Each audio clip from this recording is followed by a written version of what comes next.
In Medellín, there are close to 600,000 people between the ages of 14 and 28 whom Colombian law defines as youth. Amongst these people, there are many points of views, ways of understanding, and living the city.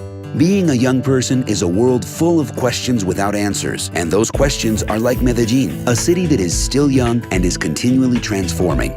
The concept of youth is a cultural construction. It hasn't always existed such as we understand it now. It is not the same to speak about a rural youth, an indigenous youth, or a young Afro-descendant as it is to speak about a young person in a developed country with access to goods and services, or about another one living in poverty and sickness. A person who was 21 years old in the year 1900 isn't the same as a person of the same age nowadays. And even in the same city, it is not the same being a young person in each of its different territories. To understand a young person that lives in Medellín today, it is important to go in depth into what has happened with other youth groups in diverse contexts. The past historical events have an influence on young people and in the ways they relate to each other. Periods of war, peace, changes, or lack of them forge the basis of the current policies that have an influence on youth. Each event, in turn, is a consequence of the politics of that era. In the mid-20th century, while the world is still recovering from the consequences of the Second World War, Colombia undergoes an ongoing conflict due to the confrontation between the two traditional political parties. At that moment, the emphasis of youth policies in the country is directed at qualified technical training for labor. Between the decades of the 60s and the 70s, society and youth's growing discontent, which is in great measure a response to war, opens the door to manifestations of the counterculture. While the world undergoes strong ideological confrontations, in Colombia, union movements, student movements, and workers' movements are established, and also, in order to weaken these, policies appear which are aimed at controlling youth, its vision of change, and its manifestations. All this in accordance with the tendency imposed by military dictatorships in Latin America. At the same time in the country, there is a rise of public initiatives and institutions which aim at preventing young people from getting involved in the armed conflict or drug abuse, or to prevent teen pregnancies, and likewise to propitiate good use of free time.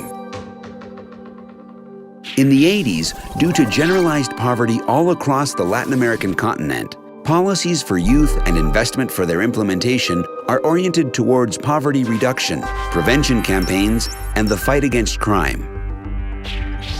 In Medellín, during the middle of the industrial crisis, drug dealing penetrates deeply into all spheres of social and political life through the use of systematic violence and terrorist methods. This takes place in a period when the country's armed conflict worsens.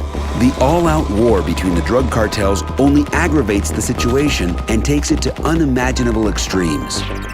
The world starts to look at youth as a population that deserves specific attention and points of view in order to correctly understand it and intervene appropriately.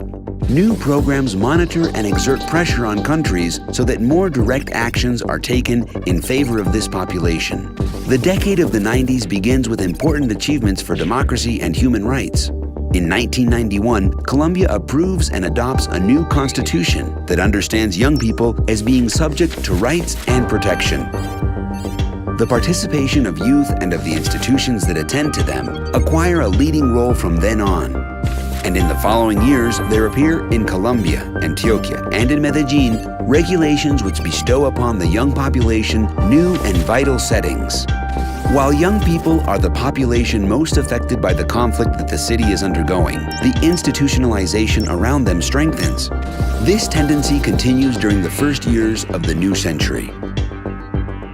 After 9/11, the fight against poverty, hunger, and terrible inequality in the world is moved to the background in terms of mediatic attention, investment of resources, and public opinion. There is a constant appeal to fear, and attention is turned towards the weapons race and terrorism.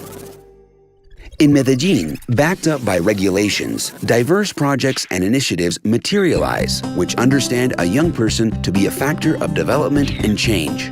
The city creates its own public policy for youth, and in the middle of an optimistic scenario and adequate planning, it pours investment into territories where important projects and processes appear that in dialogue with society are led by government. In the year 2012, Medellín's Secretary for Youth is created.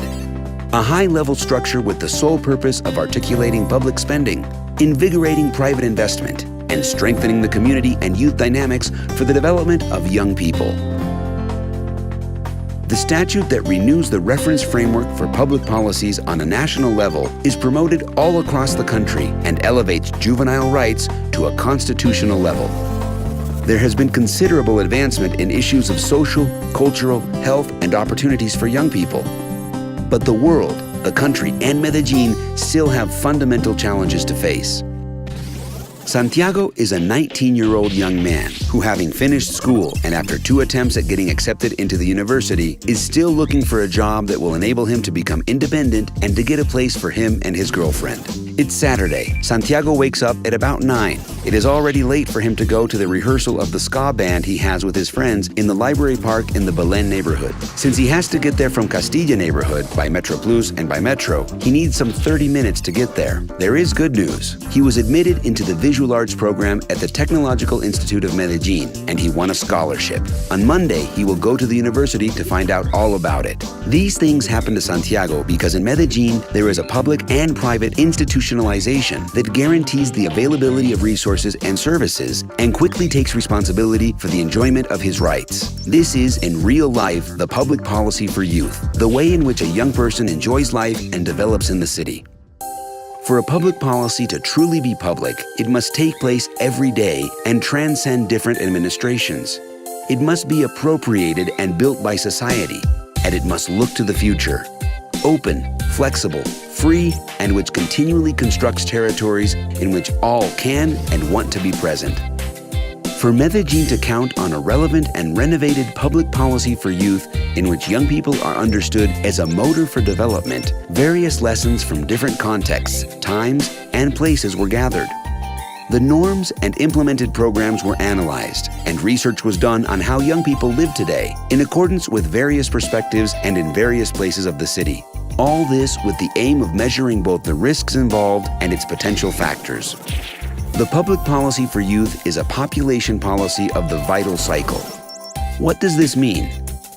Santiago was born in San Luis, Antioquia. When he was 3 years old, his family arrived in Medellín, escaping from rural violence. His mother, who today is over 40 years old, has worked since she was 28 in a restaurant downtown. Santiago learned to read and write in school, and since then he reads the newspaper out loud to his grandmother, who is almost 70 years old, and who has been a member of the neighborhood elderly group for almost 10 years. She especially enjoys the activities that she does with the elderly group at the vegetable garden, planting flowers and plants. Santiago grew up and is now a youth. His mother was also young, as was his grandmother when she arrived in Medellín, being only a few years older than Santiago's mom is now. The young man was once a boy. He was an adolescent, and someday he will become an old man. Each young person is part of a family, which settles down in a territory where there can be a school, some sort of health services, and who can count on there being some means of communication. In each sector, in each neighborhood, on each block, there are diverse realities and complexities, and a lot of challenges to be faced. Challenges that require the actions of everyone if they are to be met. To gather the opinions and the perceptions of all the sectors is vital to the construction and perfectioning of a renovative public policy for youth. Medellín has a great goal: to bring about dialogue between multiple policies and people in a coherent and well-grounded manner that are all related to the universe of the young. It is fundamental in this conversation to come close to the ways of understanding the present and of constructing the future of those who are and will be its most outstanding protagonists, young people. What city do young people have in mind? How well do they know Medellín? That Santiago and many others can move freely in a city in which the inhabitants are interested in others and not only in their own well-being is the main challenge of the public policy for youth. A tool that must invite citizens of all ages to meet, talk, participate, and build together. An instrument that enables one to surpass frontiers, to open territories, and to generate spaces for coming together and real construction, in which present-day youth can have a place and also those to come. All people are, will be, or were young, and everyone can relate to them and have an influence on them. Therefore, everyone is a factor that owes themselves to youth. Today, Medellín struggles between innovation and inequity, and young people are the decisive generation to incline this balance. The youth of today will construct the city of the upcoming 50 years. What do you do? What does he do? What do we do? And what do those boys and those girls do so that Medellín can be a sustainable city and a territory of opportunity? It's a job for all of us to make Medellín a city that is always young.